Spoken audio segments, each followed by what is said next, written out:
It is 5 o'clock, and on behalf of the New York Immigration Coalition and all the anchoring partners of May Day 2017, we want to say thank you so much for showing up today. Give yourselves a round of applause. We have an amazing program for you today. We're going to get started. We're going to hear some more songs from the Resistance Band. We're going to hear from impacted individuals, and we have so many great musical performances coming up. So we just want to say welcome. Thank you all for coming. Enjoy the beautiful weather, and let's get this party started. So that everybody that's getting out of work knows exactly why we're here today, we want to let everyone hear a nice chant. Is everybody ready to chant?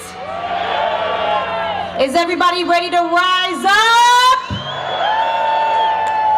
Okay.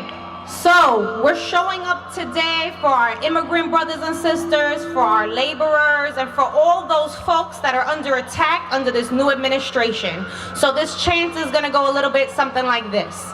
When immigrants are under attack, what do we do? When labor is under attack, what do we do? When Muslims are under attack, what do we do? Stand up, fight back. What do we do? Stand up, fight back. What do we do? Stand up, fight back. That sounded so beautiful. Let's do it one more time together. When immigrants are under attack, what do we do? Stand up, fight back. Labor is under attack. What do we do? Stand up, fight back. Muslims are under attack. What do we do? Stand up, fight back. What do we do? Stand up, fight back. What do we do? Stand up, fight back. Give yourselves a round of applause.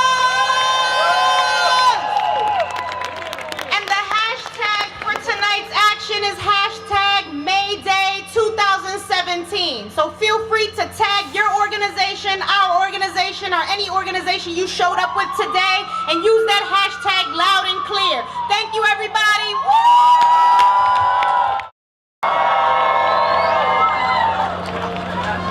We got 100 days of resistance. Who's ready for 100 more days of resistance? So my name is Linda Sarsour. I'm a Brooklynite, New Yorker, organizer. I was one of the co-chairs of the Women's March on Washington, the largest single-day protest in U.S. history. And I'm glad to be here today in my hometown of New York City. First up, I want to introduce to you Ann Toback and students from the Workman School. Give it up for them.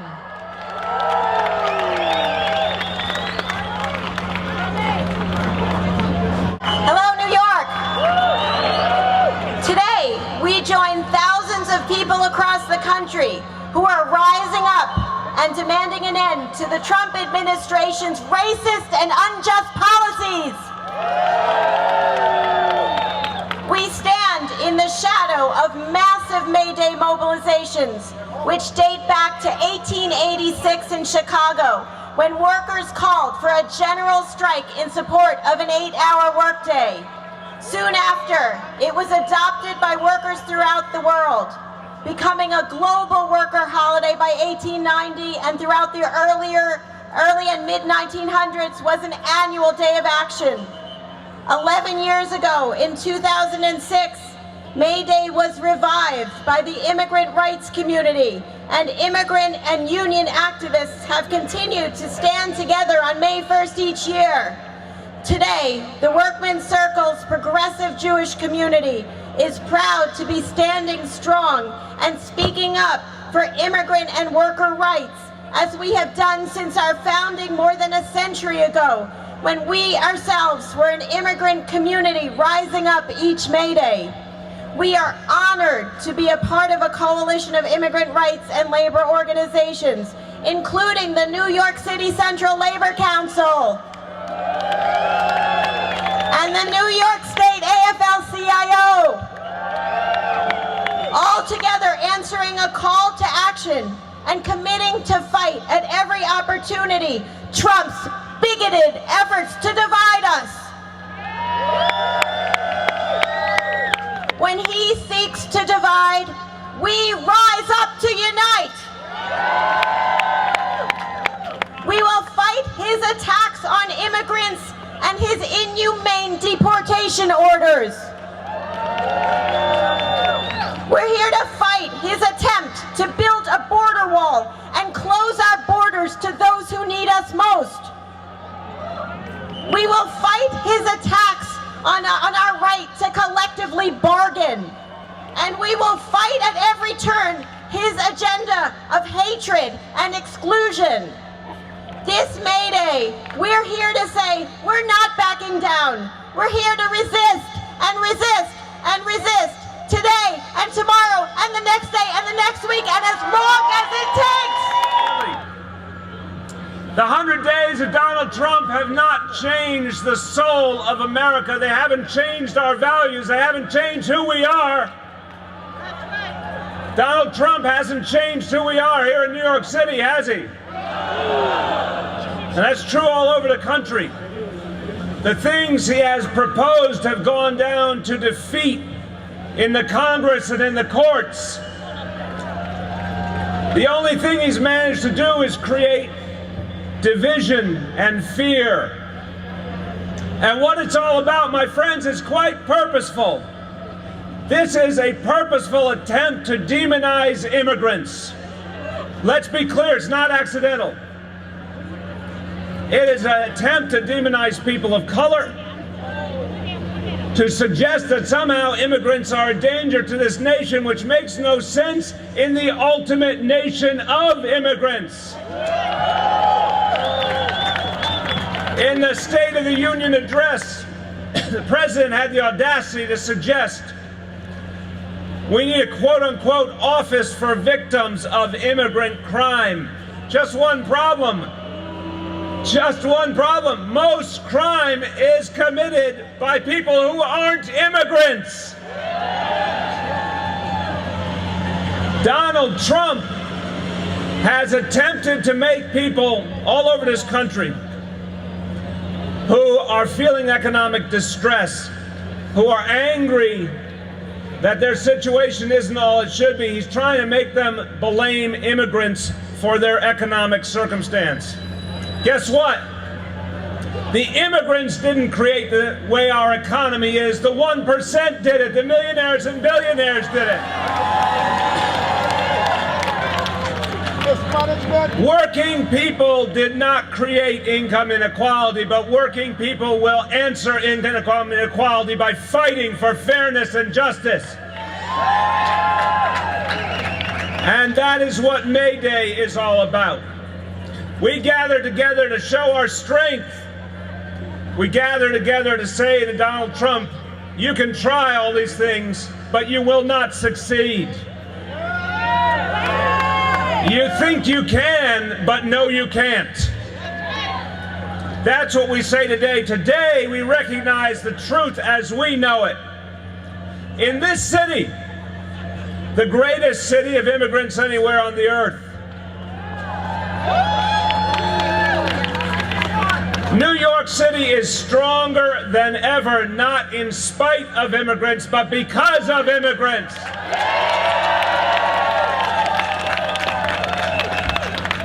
We have the highest number of immigrants we have had in a century in New York City.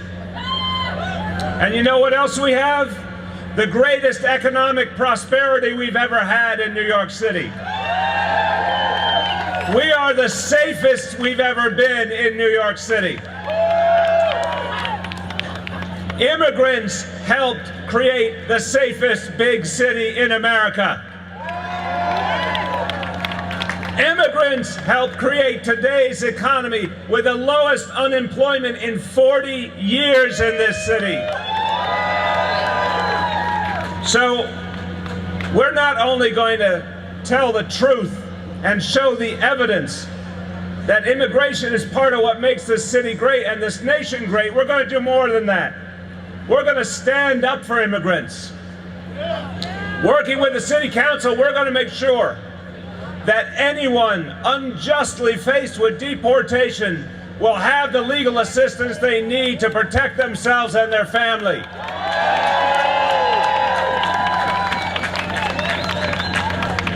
And brothers and sisters, remember, this fight ahead, remember, we have the high ground. We have the strength. Look what happened the day after the inauguration all over this country. Hundreds of thousands here in New York City, hundreds of thousands in Washington, millions across the country, standing up in unison. Look how people are mobilizing now and taking the responsibility for their country. And you know what? When we're together, when we're organized, when we're mobilized, guess what? There are a lot more of us than there are of Donald Trump supporters.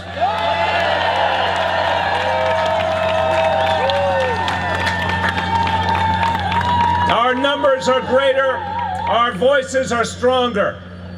And I want to conclude. I want you to help me send a message to Donald Trump. Will you help me?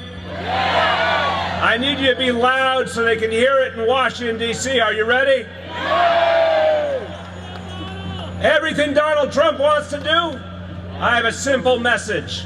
No, you can't. No, you can't. No, you can't. No, you can't. No, you can't. And now en español. No se puede. No se puede. No se puede. No se puede. No se puede. No se puede. I think they can hear it all the way to Washington, D.C. Let's hold the line, brothers and sisters. Happy May Day, everyone.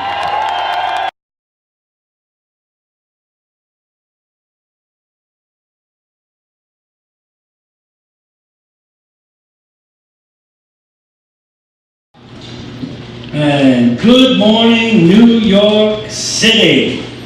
You're listening to WBAI, and we're in the spring offensive of our fund drive here at WBAI. And when I say we're live, we are live today at 388 Atlantic Avenue. Come by. If anybody's in the area up there on Atlantic Avenue, you're near Flatbush, you can come down, or you're down at Court Street. Come over to 388 Atlantic Avenue and watch the show for the next 2 hours. We'll be on from 10 to 12 o'clock, and you're going to hear Malky reading from his own book. And get down here quickly, because as Barnes & Noble on 82nd and Broadway, which Malky will be there on the 17th, is advertising Malky's book, Death Need Not Be Fatal, which is a premium, says, come see Malky McCourt before his time runs out. So we're urging everyone to get down here to 388 Atlantic Avenue. On today's show, we have Corey Kilgannon. We're talking about a story that Corey heard a little bit here on WBAI, and he went with it, and the reaction has been unbelievable about Porky McDonald, and we're going to talk about that in the first 30 minutes. And Corey, we're going to have some music. We've got music down here, we got a piano. Who's our musical guest? Brian Gowrie, he's at the piano now, and he's going to be playing. He'll play a tune for us in the first hour, and then we'll get a little more into who he is, and a little more of his music in the second hour. Eddie Cantor's grandson. I mean, did you need to say anything more than that? Well, this is it. He's a fine artist in his own right, too. And Malky, you brought somebody from the east side over to the west side, now down to Atlantic Avenue. Who's our special guest with us? My friend, collaborator, and co-writer of Death Need Not Be Fatal, Brian McDonald. He is an accomplished writer, a raconteur, a storyteller, and he tells a lot of lies about me, and I enjoy them. Well, that sells books. Yeah. Malky, anything else? Any more appearances? I know you have your poker in the fire with a couple of the national I was going out to Staten Island. Oh, you're going overseas? You go all the way there. Gee, how did you get that one? That's a big one, man. I didn't realize got that. my passport. I will have a police escort. They will take it. They will. This is the big time. You're going to be traveling by boat. What's that, John? You're traveling by boat to get to this place. Oh, absolutely. You know, like the way I came to America, I cannot go on my boat, and they're going to take me over there by ferry. And I think it'll be that's on the 19th in Barnes & Noble on Staten Island on the 19th of May. Well, before his time runs out. All of this was with the caveat. All before my time was over. Yeah. And also, I'd like to thank, I was up in Newton, Massachusetts, Malachy, for the weekend, and I did 3 sold-out shows, and because of that, it looks like we're going to be going to Cape Cod, to some theater there, to do Cab-Divus. And Hack the cab. Yeah. But what I found ironic, I did a Q&A afterwards, and it was amazing. Somebody asked me about you because of the video that you put up, and then I had a woman come up and she goes, you're a cab driver in New York, you must know this other cab driver. There's like 40,000 of them. She mentioned the cab driver I knew. It was Davidson Garrett, who does the poetry with me. So I was saying yes. So it was very confirming her belief that all cabbies know each other. Well, but what I found is that everybody up in Newton either lived in New York at some stage of their life or has a son or daughter who's living in New York. So there was always that connection, and they got it. Because particularly when I brought up about Katz's Deli, everyone, oh, when I was in New York, I went to Katz's Deli. And they all like sort of reminisce, talking about the Lower East Side and stories like that. And they got it. So, I was worried if the show would travel well, but it does. And as you said, I'll read, I'll slap myself on the back and read a couple of the reviews. John McDonough wowed us with 3 sold-out performances. This is by Jerry Riley, who really organized the whole thing. He's the head of the Newton Nomadic Theater. The man, this guy has enough outlandish but true stories for 10 lives. Aside from immersing us all in the world of a New York City cab, his near misses with reality TV shows. So he goes on and on. It's too long, but these were some of the people that came to the show. John McDonough is authentic, brilliant, thought-provoking performance, who has an incredible eye for comedy. That was John's mother. Yes.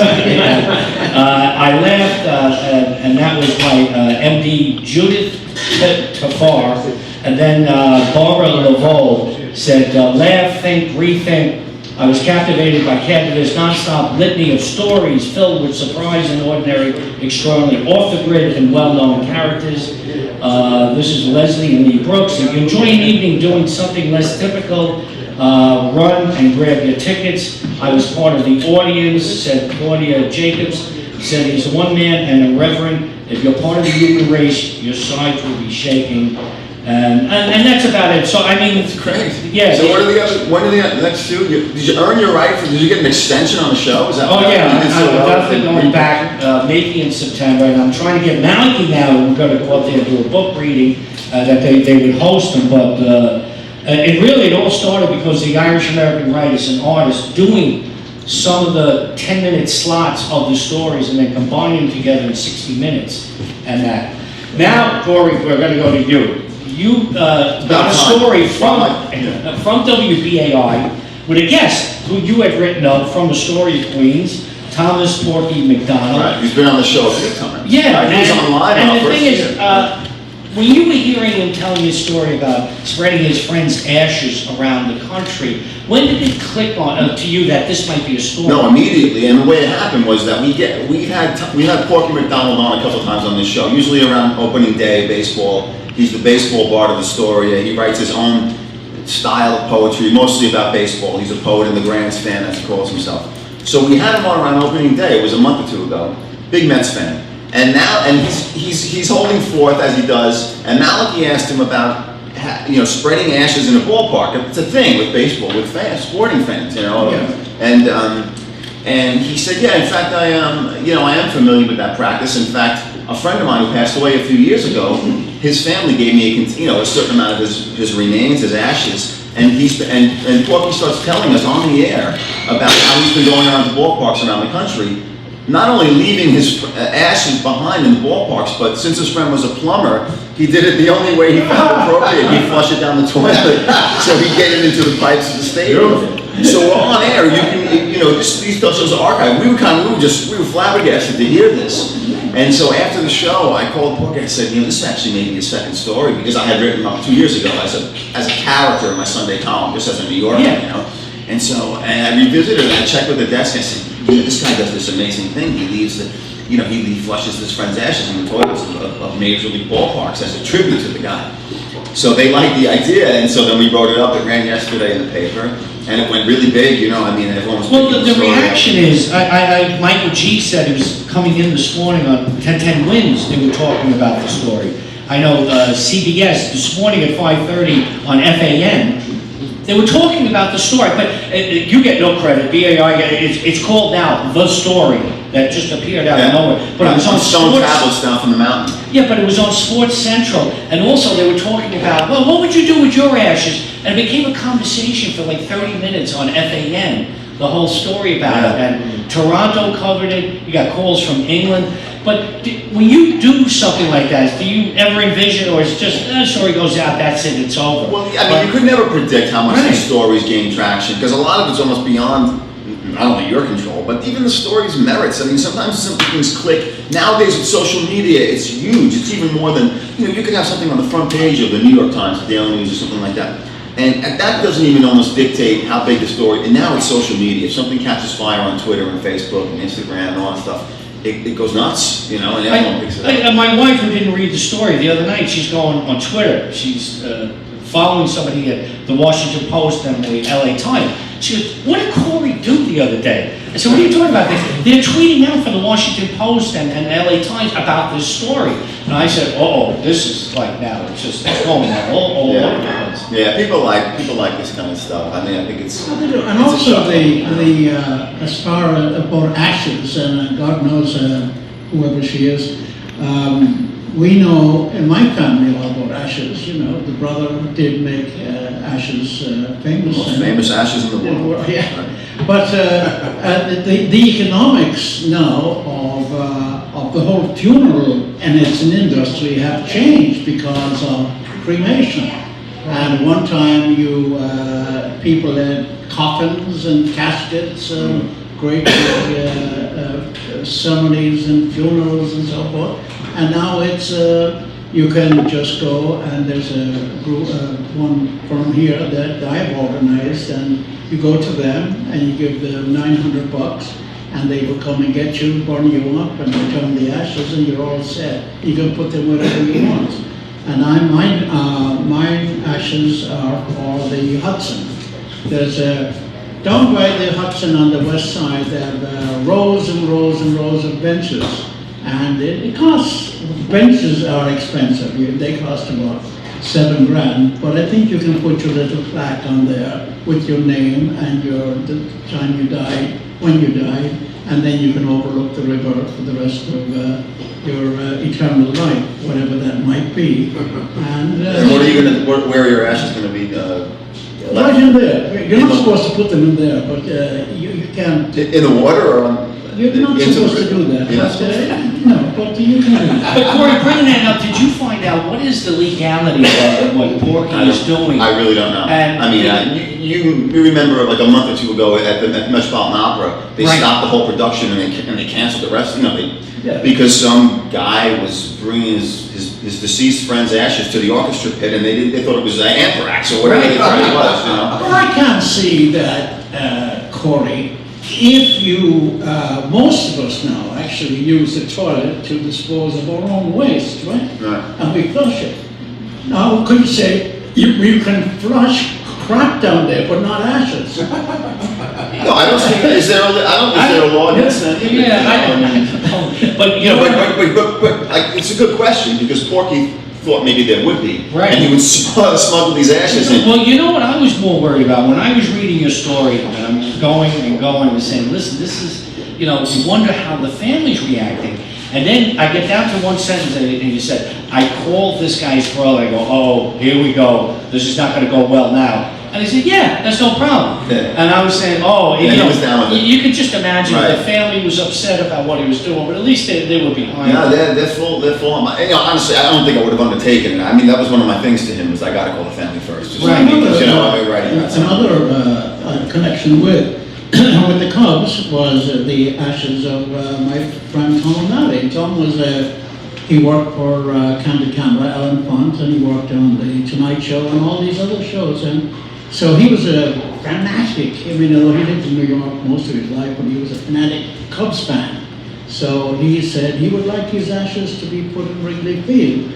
So Jimmy and Captain Desmond, Jimmy also worked in Candid Camera, we very nicely asked permission to scatter Tom's ashes at Wrigley Field. He said no. There's millions of Cubs fans wanted. The bloody place would be covered in that. To be like Mount Vesuvius.